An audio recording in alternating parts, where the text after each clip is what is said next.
کھڑکی سے باہر دیکھنے لگی۔ وہ باہر موجود سفید برف کو تکتی جا رہی تھی۔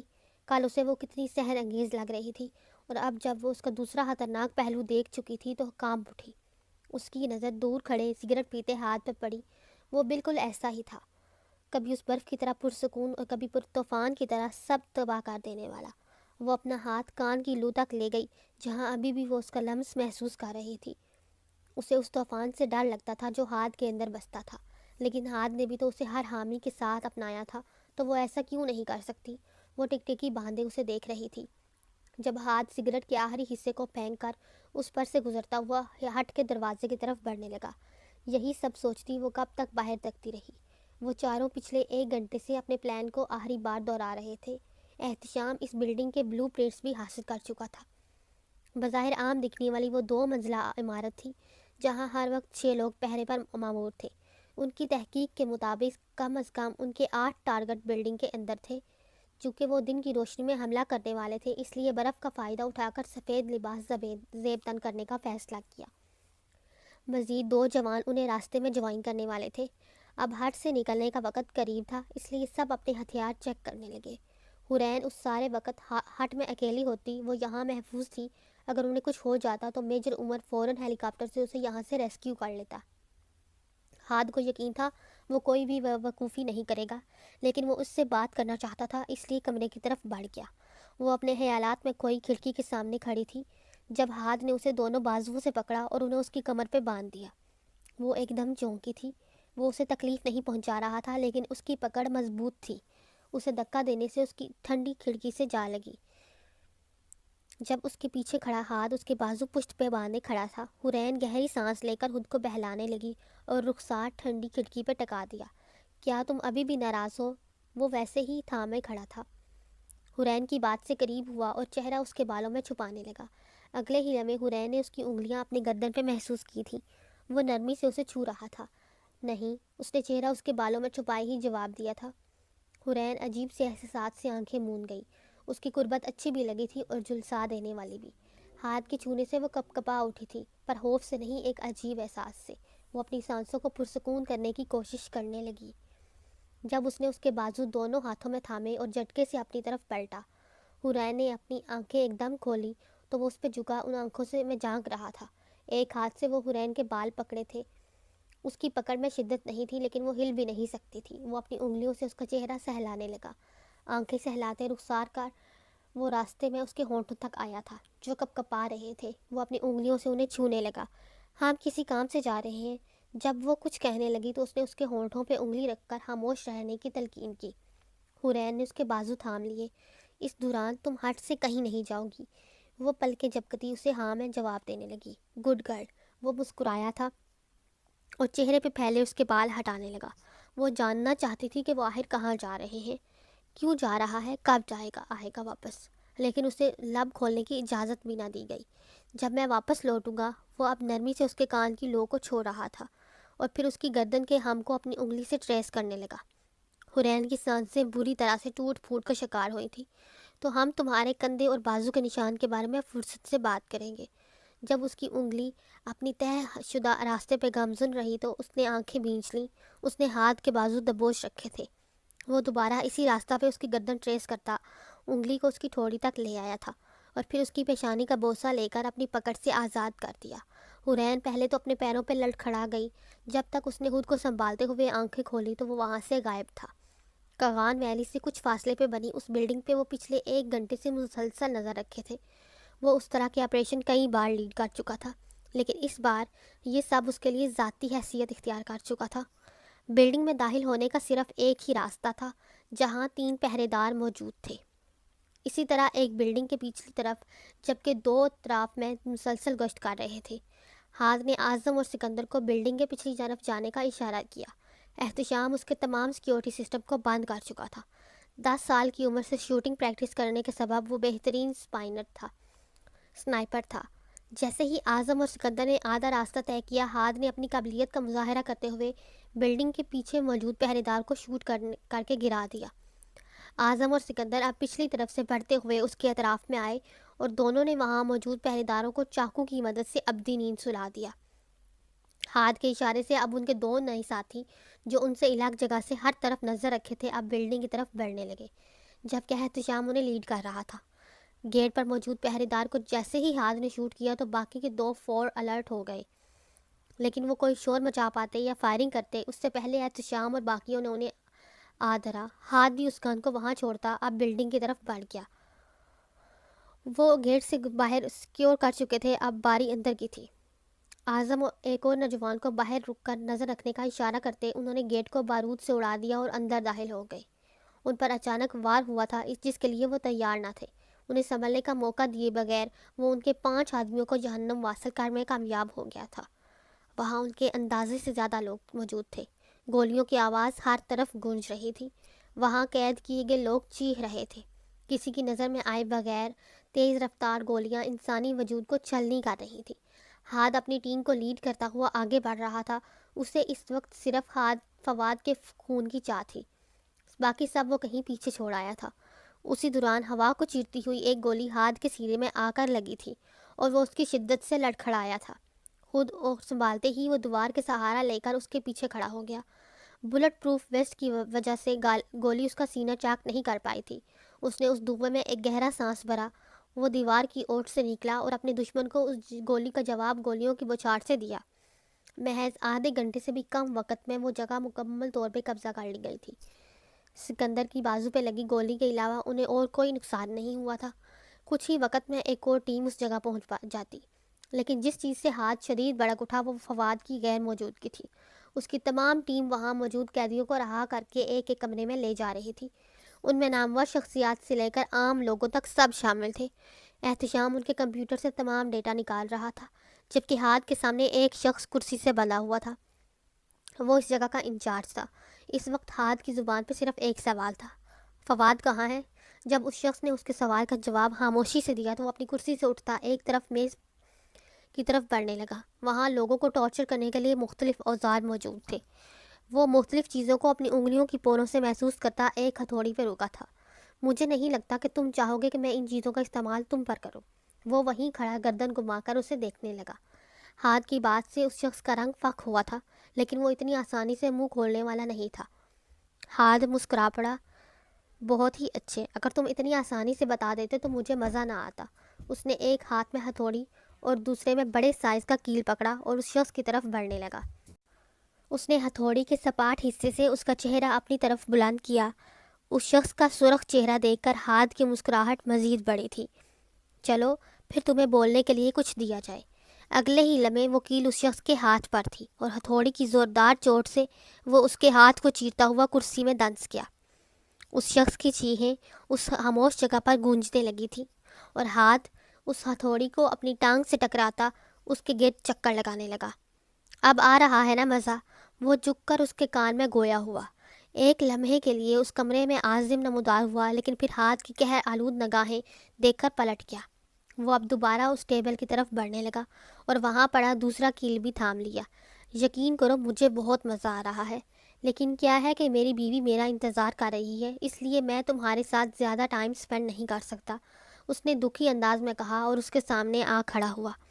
اگلے ہی لمحے ایک شیطانی مسکراہٹ ہاتھ کے چہرے پہ پھیل گئی۔ ہاتھ میں پکڑی تھوڑی اس نے ہوا میں اچھالی تو فضا میں گھومتی وہ واپس اس کے ہاتھ کی طرف لوٹ آئی۔ آخری بار کہا ہے کہ بتاؤ فواد کہاں ہے؟ اس نے ہر لفظ ٹھہر ٹھہر کر کہا۔ وہ شخص اب بری طرح سسک رہا تھا۔ کوئی جواب نہ پا کر ہاتھ نے کیل تھامے ہاتھ کو بلند کیا، لیکن اس بار کیل اس کے ہاتھ پر نہیں بلکہ اس شخص کے سر کے بیچوں بیچ رکھا تھا۔ وہ شخص ہاتھ کے تاثرات سے بری طرح کانپ گیا۔ وہ ایک درندے کو دیکھ رہا تھا جس میں انسانیت نہیں تھی۔ وہ ابھی اس نے ہتھوڑی کو بلند بھی نہیں کیا تھا جب وہ چیخ اٹھا، افغانستان، افغانستان! فواد افغانستان میں ہے، پلیز مجھے چھوڑ دو، پلیز مجھے جانے دو۔ افغانستان؟ ہاتھ نے زیر لب ادا کیا۔ وہ جانتا تھا وہ شخص اسے زیادہ نہیں جانتا ہوگا۔ ایک بار پھر کیل پہ چھوٹ کے ساتھ اس شخص کی آواز گونجی۔ کیل اس کی کھوپڑی کو چیرتا ہوا دماغ میں اترا تھا اور اس درندے کے ہاتھوں ایک دہشت ناک طریقے سے وہ شخص جان گنوا بیٹھا تھا۔ وہ اپنے ہاتھ رومال سے صاف کرتا اس کمرے سے نکلا اور سخت ٹریننگ پانے والے وہ فوجی بھی اس موت کو دیکھ کر کپ کپی بھر اٹھے۔ اس کا اور احتشام کا کام وہیں ختم ہوا۔ باقی سب وہ جوان اور میجر عمر سنبھال لیتے۔ احتشام ڈیٹا ان کے سپرد کرتا ایک کاپی اپنے ساتھ لے آیا۔ اعظم اور سکندر کو وہیں سے الوداع کرتے ہوئے دونوں ہٹ کی طرف بڑھنے لگے۔ تمہیں کیا لگتا ہے وہ واقعی افغانستان ہوگا؟ احتشام ڈرائیونگ کرتا ہوا اس سے پوچھنے لگا۔ ہو سکتا ہے لیکن مجھے یقین نہیں ہو رہا۔ کیوں نہیں؟ اس کی بات پہ ہاتھ خاموش ہو گیا۔ احتشام سمجھ گیا کہ وہ بات نہیں کرنا چاہتا، اس لیے اس نے بھی اپنا سارا دھیان ڈرائیونگ پر مرکوز کر لیا۔ حورین سارا دن بور ہوتی رہی اور ہاتھ کی باتیں دہراتی رہی۔ وہ اس سے ان نشانات کے بارے میں کیا بات کرنا چاہتا تھا؟ پھر اس کے ذہن میں آیا کہ وہ اس کی بازو کے نشانات کے بارے میں کیسے جانتا ہے؟ حورین کا ہاتھ خود بخود ان نشانات کو چھونے لگا۔ اسے اس کے کندھوں کے نشانات کا علم ایسے ہوا آخر؟ وہ اس بات کو سوچنے لگی تو اسے کبھی یاد نہیں پڑتا کہ ہاتھ نے اسے دیکھے ہوں۔ وہ یہی بات سوچتی، کبھی اٹھ کر ہال میں چلی جاتی تو کبھی دوبارہ کمرے میں آ جاتی۔ دل لڑنے لگا تھا اور جب اسے بھوک شدت سے محسوس ہوئی تو وہ کچن کے کیبنٹ کھول کر دیکھنے لگی۔ وہاں زیادہ تر کین فوڈ ہی تھا تو وہ ناک سے کوئرتی چپس کا پیکٹ پکڑ کر بیٹھ گئی اور اسے کترنے لگی۔ نہ جانے ہاتھ کو واپس آنے میں ابھی اور کتنا وقت لگتا۔ ماریا کو تو پارا ہائی ہو چلا تھا۔ وہ ڈاکٹر اب پھر سے آیا ہوا تھا اور کافی دیر سے اندر کمرے میں موجود تھا۔ وہ غصہ اور بوریت کے ملے جلے احساسات لیے اٹھی اور کچن سے کھانے کو اٹھا لے آئی۔ جب وہ ڈاکٹر عمر کے ساتھ باہر آیا تو وہ اسے قاتلانہ نگاہوں سے دیکھ رہی تھی۔ وہ ڈاکٹر بھی اس کی نیلی قاتلانہ نظروں سے جھیمپا تھا، جبکہ عمر بار بار بس گو رہا تھا، لیکن وہ اس کا بائک تھوڑی تھا جس کا اثر کر لیتی۔ ذرا اور اب مکمل طور پہ ٹھیک تھا اور وہ کل صبح ہی اپنے کام کا سلسلہ دوبارہ شروع کرنا چاہتا تھا۔ ڈاکٹر کے مطابق اسے آرام کی ضرورت تھی، لیکن وہ اس آرام سے تھک چکا تھا۔ فریش ہو کر وہ خود کو قدرے بہتر محسوس کر رہا تھا۔ عمر صاحب بھی اس کے فیصلے سے کچھ پریشان تھے، لیکن وہ بھی اپنی ضد پہ تھا۔ پہلے ہی اس کی وجہ سے اسے کاغان مشن سے ہٹایا دیا۔ وہ اپنی دوائی کھاتا بیڈ پر لیٹ گیا اور آنکھیں بند کر لی۔ حورین کھڑکی سے مسلسل باہر دیکھے جا رہی تھی کہ وہ کب آئے گا۔ جب ہاتھ کی گاڑی درختوں میں سے نمودار ہوئی تو وہ خوشی سے اچھلتی ہوئی انگلیوں سے بال سجاتی ہال میں آ کھڑی ہوئی۔ دروازہ کھول کر احتشام پہلے ہٹ میں داخل ہوا تھا اور اس کے بعد ہاتھ۔ وہ وہاں آنے سے پہلے راستے میں کپڑے بدل چکا تھا، لیکن وہ پہلے فریش ہونا چاہتا تھا، اس لیے حورین کو دیکھ کر کمرے کی طرف چلا گیا اور وہ اپنا ہونٹ چباتی رہ گئی۔ احتشام ہال میں سیٹ اپنی سرور اور لیپ ٹاپ پیک کرنے لگا اور پھر ایک ایک کر کے باہر کھڑی گاڑی تک لے جانے لگا۔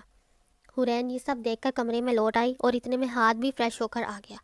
ہم کو کل صبح ہی واپسی کے لیے روانہ ہو جائیں گے، وہ کف فولڈ کرتا اسے سرسری سا کہنے لگا۔ او، حورین اپنے ہونٹوں کا چھوٹا سا زیرو بنا کر کہنے لگی جب وہ اس کے سامنے آ کھڑا ہوا اور شانوں سے تھام لیا۔ طبیعت کیسی ہے اب تمہاری؟ وہ اس کی پیشانی چھو کر چیک کرنے لگا، لیکن وہ ٹھیک تھی۔ میں ٹھیک ہوں، وہ اسے کہہ کر نظریں جھکا گئی تو ہاتھ اس کے بازو سے ہلانے لگا۔ ہم کل جب یہاں سے نکلیں گے تو واپسی پہ اسلام آباد کچھ وقت کے لیے رکیں گے۔ وہ اب اس کی طرف بڑھنے لگی اور اس کے سینے سے سر ٹکا گئی۔ اگر تمہیں کوئی شاپنگ وغیرہ کرنی ہو تو میں تمہیں لے چلوں گا۔ وہ جب سے ہاتھ کے ساتھ تھی تب سے پہلی بار اس گھر سے نکلی تھی اور اب وہ بہت بہتر تھی۔ اسے ایک جگہ قید رکھنے کا تو کوئی جواز نہیں تھا۔ مجھے بھیڑ پسند نہیں، وہ ہاتھ کے گرد بازو لپیٹے ہوئے کہنے لگی تو اس نے اسے اپنے حصار میں لے لیا۔ لیکن میں کسی خاموش جگہ پر تمہارے ساتھ چلنا چاہوں گا، وہ اس کے سینے پہ چہرہ چھپاتی کہنے لگی۔ اس کی بات پر وہ ہنس پڑا۔ تو اب مجھے حورین مرزا کے لیے خاموش جگہ بھی ڈھونڈنی پڑے گی۔ بالکل، وہ اس کی خوشبو کو خود میں اتارتی کہنے لگی۔ حور، اس نے جھک کر حورین کے سر کو چوما تھا۔ اچھی کوشش تھی۔ جب حورین کو احساس ہوا کہ وہ پکڑی گئی تو ہے تو اس نے دور ہونے لگی، لیکن اب وہ اس کے مضبوط شکنجے میں تھی۔ تمہارے جسم پہ موجود تمام نشانات میں دیکھ چکا ہوں، وہ اب سنجیدہ مگر دھیمی آواز میں کہنے لگا۔ ماحول کے بدلنے پر اس نے خون کو دوبارہ آزاد کروانا چاہا، لیکن بے سود، تو اس نے بھی ہار مان لی۔ میں اس بارے میں بات نہیں کرنا چاہتی۔ اس کی زبان نے پھر سے ہکلانا شروع کر دیا تھا۔ وہاں کتنے لوگ موجود تھے، وہ بھی ان نشانات کے بارے میں کوئی بات نہیں کرنا چاہتا تھا۔ وہ اس کی حورین کو مزید خوبصورت بناتے تھے۔ 3 جو انگوٹھی تم نے میرے آفس دیکھی وہ ان میں سے ایک کے پاس تھی۔ جی، وہ آنکھیں موندے اس کے سینے میں چہرہ چھپائے ہوئے تھی۔ تمہیں میرے بازو کے نشانات کا کیسے پتہ چلا؟ آخرکار اس نے اپنی سوچ کو آواز دی تھی۔ جب میں تمہیں کل واپس لایا تب دیکھے۔ اس نے اس کے سینے سے چہرہ اٹھا کر اس کی طرف دیکھا۔ تب کیسے؟ وہ الجھتی ہوئی پوچھنے لگی۔ کل جب ہم یہاں پہنچے تو تم بے ہوش تھی تو تمہارے کپڑے بدلتے ہوئے دیکھے، وہ اسے بیڈ کی طرف دھکیلتے ہوئے سہولت سے بتانے لگا۔ حورین نے اسے سرخ چہرہ اور پھٹی ہوئی آنکھوں سے دیکھا۔ اگلے ہی لمحے اس کی چیخ ہٹ میں گونجی تھی۔ کیا؟ رات کا 1 بج چکا تھا اور ماریا ابھی تک ہال میں بیٹھی تھی۔ عمر بھی اپنے کمرے میں جا کر سو رہا تھا۔ اسے لگ رہا تھا اگر اس نے اس بوریت کو دور کرنے کے لیے کچھ نہ کیا تو اگلے گھنٹے تک وہ ضرور اس دنیا فانی سے کوچ کر جائے گی۔ اگر عمر انکل کی جگہ کوئی اور ہوتا تو وہ یقیناً ابھی اس سے ڈانس کروا کے بوریت بگا رہی ہوتی۔ عمر انکل کو ڈانس کرتے ہوئے امیجن کرنے وہ بے اختیار ہنسی تھی۔ پھر اس کا دھیان ان کے سپوت کی طرف بھٹکا اور ایک خرافاتی منصوبہ اس نے اس کے ذہن میں جنم لیا۔ وہ اسے تو اپنی انگلیوں پہ نچا ہی سکتی ہے۔ اس سوچ کے ساتھ ہی اس کے سرخ ہونٹوں پہ خطرناک مسکان نمودار ہوئی۔ وہ اپنی 5 انچ ہیل پہنے ہرنی کی چال چلتی کچن میں گھس گئی، وہاں سے سب سے بڑی چھری اپنے خوبصورت ہاتھوں میں تھامی اور بیگ پاکٹ میں اڑاتی وہاں سے زرار کے کمرے کی طرف بڑھنے لگی۔ دیکھتے ہیں موصوف اپنے عہدے کے کتنے قابل ہیں۔ وہ ہال میں پہنچ کر اپنی ہیل اتارنے لگی اور پھر دبے پاؤں اس کے کمرے کی طرف چلی گئی۔ ہینڈل گھماتے ہی دروازہ بنا کسی آواز کے کھلتا چلا گیا۔ کمرے میں گپ اندھیرا تھا، لیکن اپنی کارروائی کے لیے اسے روشنی کی ضرورت نہیں تھی۔ وہ اس کے سانس ہی جان لیتی کہ وہ کہاں ہے۔ کمرے میں داخل ہو کر اس نے دروازہ دھیرے سے بند کر دیا اور بیڈ پر بے خوف سوئے وجود کی طرف بڑھنے لگی۔ اس کا خون تیزی سے گردش کرنے لگا، جس سے اسے عجیب سی تسکین ہوئی تھی۔ اسی تسکین کو جاسد کرنے کے لیے وہ ہاتھ کو تنگ کرتی رہتی تھی۔ چاقو پینٹ کی پاکٹ سے باہر نکالا اور اس کے سر کے پاس جا کر کھڑی ہو گئی۔ چاقو کی تیز دھار سائیڈ اب اس کی شال کے عین اوپر تھی۔ وہ ہنسی قابو کرتے ہوئے اس پہ تھوڑا سا جھکی۔ وہ جی، اسے کوئی بھی نیند میں مار دے۔ ابھی اس کے منہ سے اتنی ہی ادا ہوا تھا جب زرار اسے کمر سے پکڑ کر گھمایا اور اب وہ بیڈ پر گری پڑی تھی، جبکہ زرار اس کے اوپر تھا۔ چھری بھی اب ماریا کی گردن کاٹنے کے لیے تیار تھی۔ اندھیرے میں ماریا کی نیلی آنکھیں ایک دم پھیلی تھیں۔ وہ سب اس رفتار سے ہوا کہ وہ سمجھ بھی نہ پائی۔ ایک لمحہ کے لیے بھی وہ یہ نہ جان پائی کہ زرار تو اس کے کمرے کا دروازہ کھلتے ہی جاگ گیا تھا۔ اس نے ماریا کی گردن پہ رکھی چھری کو دبایا تھا۔ کون ہو تم؟ انگارے برساتی وہ آنکھیں ماریا پہ مرکوز تھیں۔ اور تمہیں یہاں ایسے پہنچی؟ اس نے ایک لمحہ ضائع کیے بغیر اس نے سوال کیا۔ پہلے تو جب دروازہ کھلا تو وہ نہیں جانتا تھا کہ وہ لڑکی ہے۔ جب اس کی آواز زرار کی سماعت سے ٹکرائی تو وہ ٹھٹکا، لیکن اگلے ہی لمحے اس کے مذائقہ خیز لہجے سے وہ تپ گیا تھا۔ ماریا اس کے سوالات پہ بہت مسرور ہوئی، لیکن اس لیے مسکرانے لگی۔ اگلے ہی لمحے اس نے زرار کی گردن کو لاک لگانے کی کوشش کی تو وہ فوراً ڈاج کر گیا اور الٹا اس کے دونوں بازو بھی اس کے قبضے میں تھے۔ آخری بار پوچھتا ہوں، کون ہو تم؟ وہ جاننا چاہتا تھا کہ کیا اس کا کوئی ساتھی ان پہ نظر رکھے ہے۔ وہ میں۔ ماریا نے سرگوشی کی تو وہ اس کی بات سننے کے لیے مزید جھک گیا۔ اسے موقع کا فائدہ اٹھا کر ماریا اپنا سر اس کی پیشانی پہ ٹکرایا۔ جیسے ہی زرار کی پکڑ ڈھیلی ہوئی، اس نے اپنی کلائی کو آزاد کروا کے اس کے زخم پر حملہ کیا۔ وہ جٹپٹایا تو ماریا نے اسے خود سے ہٹا کر فوراً قابو کر لیا۔ اب چھری دوبارہ اس کے ہاتھ میں تھی اور اس کی ہنسی زرار کے کانوں میں گونج رہی تھی۔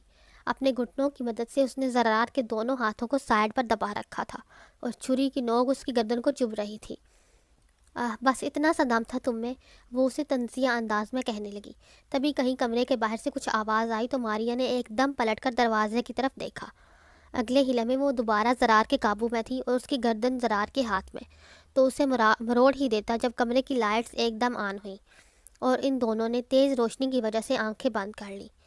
زرار، ماریا، یہ کیا ہو رہا ہے؟ میجر عمر کی آواز وہاں گونجی تھی۔ زرار نے چہرہ کا رخ موڑ کر اپنے باپ کو دیکھا اور پھر اپنے قابو میں کی ہوئی اس لڑکی کو جو اس سے خود کو آزاد کروانے کے لیے پورا زور لگا رہی تھی۔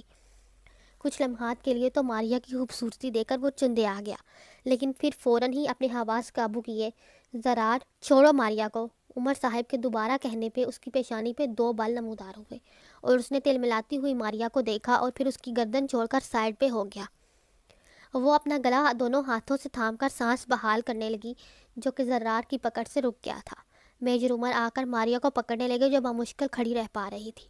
اپنی سرخ ہوتی آنکھوں سے اس نے زرار کو دیکھا جو بیڈ کی دوسری طرف کھڑا اسے ہی دیکھ رہا تھا۔ بابا، آپ اس چیز کو جانتے ہیں؟ زرار اسے مکمل نظر انداز کرتا اپنے باپ سے مخاطب ہوا۔ زرار، انہیں اپنے بیٹے سے ایسی بدتمیزی کی امید نہیں تھی، جبکہ ماریا تو خود کو چیز پکارنے پر جیسے چلا ہی پڑی تھی۔ چیز؟ وہ زرار کی طرف لپکی جب عمر نے اسے پکڑ کر اس کا رخ دروازے کی طرف کیا۔ بس کرو ماریا۔ وہ پلٹ کر زرار کو دیکھنے لگی جو غصے سے آنکھیں چھوٹی کیے اسے دیکھ رہا تھا۔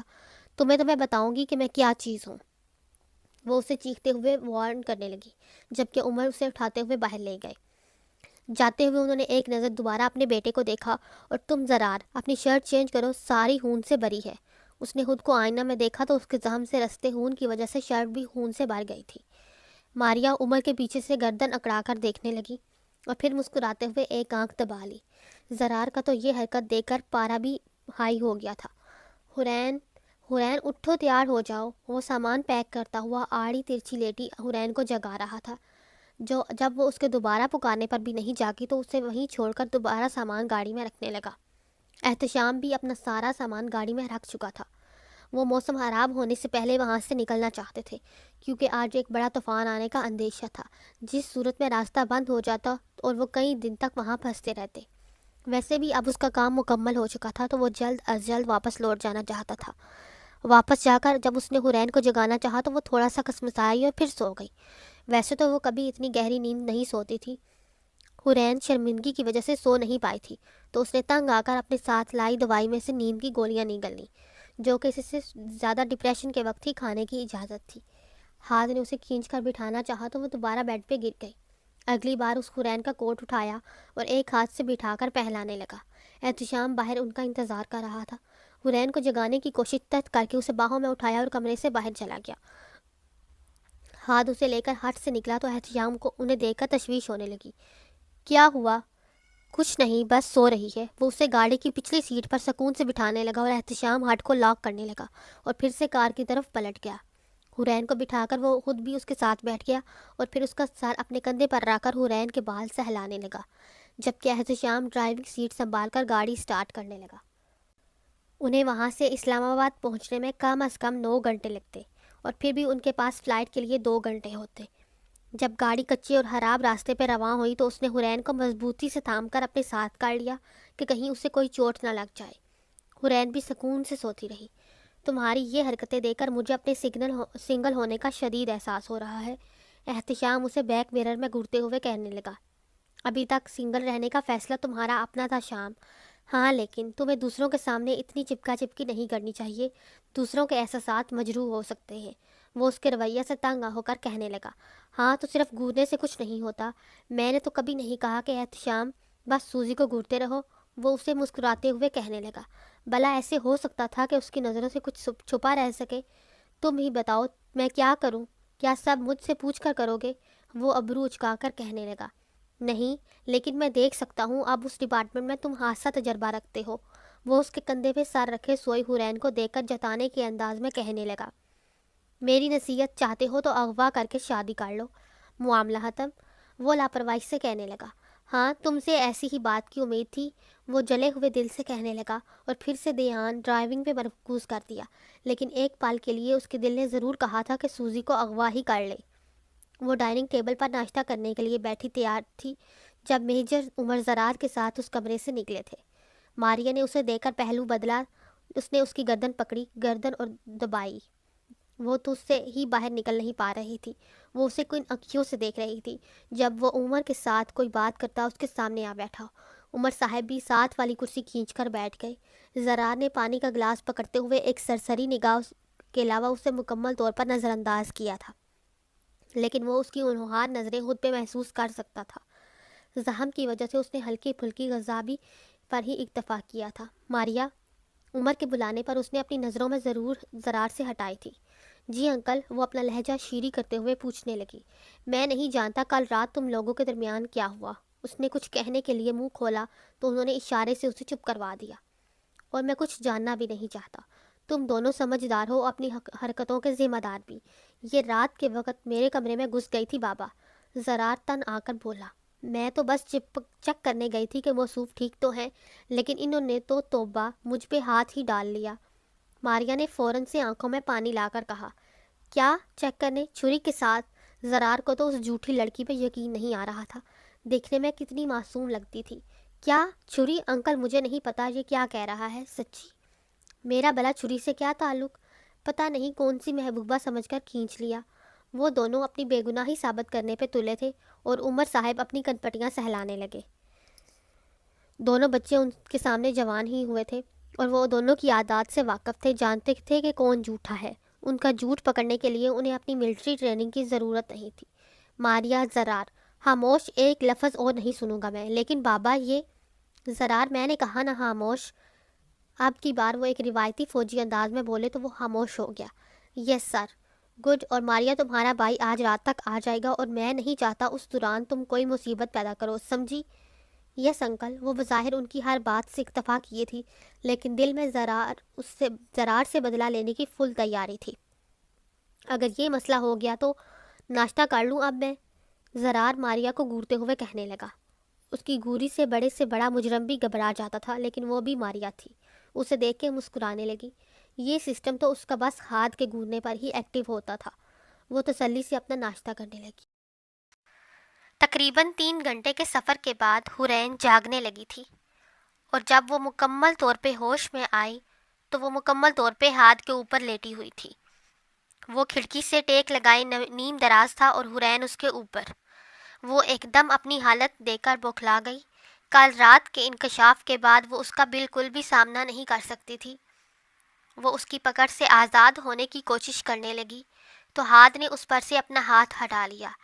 ایک جھٹکے سے سیدھی ہو کر بیٹھی اور ساتھ ہی رخ پلٹ کر باہر دیکھنے لگی۔ کچھ فاصلے پر وہ آبادی دیکھ سکتی تھی۔ نہ جانے انہیں سفر میں کتنا وقت ہو چلا تھا۔ اسے فریش ہونا تھا اور بھوک بھی لگی تھی، لیکن کس سے کہتی، اسی لیے خاموش رہی۔ کچھ منٹ کے بعد احتشام گاڑی ایک سائڈ پر روکنے لگا۔ حورین بھی ان دونوں کے پیچھے ہی گاڑی سے اتر گئی۔ وہ بار بار اپنے بالوں کی اوٹ سے ہاتھ کو دیکھتی، لیکن اس کا رویہ ایک دم نارمل تھا۔ نہیں، اس کا رویہ ہاتھ کا نارمل تھا۔ حورین سوچ کر رہ گئی تھی۔ اسے تو جیسے کوئی فرق نہیں پڑتا تھا۔ وہ ہاتھ کے پیچھے چلتے اس چھوٹی سی جگہ آ گئی تھی۔ راستے میں ان دونوں نے ہی خاموشی سادی تھی۔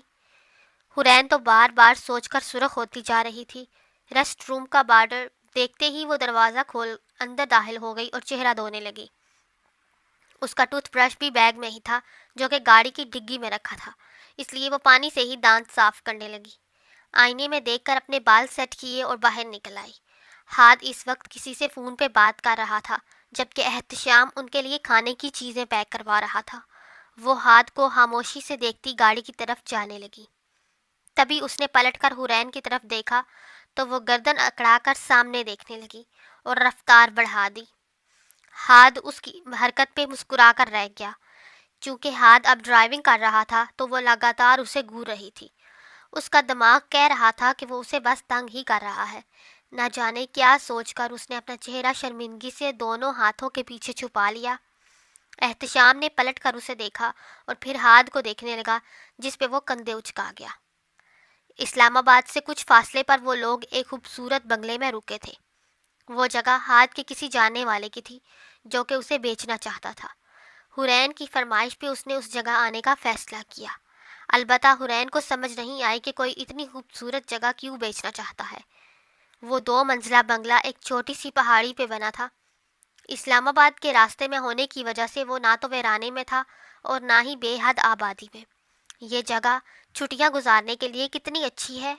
درخت اور پودوں بھرا لان دیکھ کر وہ بے اختیار کہہ اٹھی، اگر تمہیں پسند آئی تو ہم اسے خرید لیں گے۔ حورین کے پیچھے آتے ہاتھ نے اس کی بات سن کر کہا تو وہ ایک دم اس جگہ کے شہر سے نکلی تھی اور اپنا ہونٹ چبانے لگی۔ ویسے بھی جب ہم اپنے 20 بچوں کے ساتھ یہاں چھٹیاں گزارنے آئیں گے تو ہمیں ایسی ہی بڑی جگہ کی ضرورت پڑے گی۔ وہ سہولت سے ادھر ادھر دیکھتا اسے کہہ گیا، اور حورین تو ایک دم اس کی طرف پلٹی تھی۔ وہ منہ کھولے اسے دیکھنے لگی۔ شاید وہ اپنے ذہنی توازن کھو گیا تھا یا حورین کو غلط سنائی دیا تھا۔ ویسے بھی اس نے کبھی یہ سب سوچا نہیں تھا، لیکن ہاتھ کی بات سے حیران ہونا جائز تھا۔ کیا 20؟ وہ حیرانگی سے پوچھنے لگی۔ ہاں، پورے 20۔ کچھ لڑکیاں کچھ لڑکے، تمہاری طرح گرے اور میری طرح براؤن آنکھوں والے۔ وہ آہنی مسکراہٹ لیے اس کے قریب بڑھ گیا۔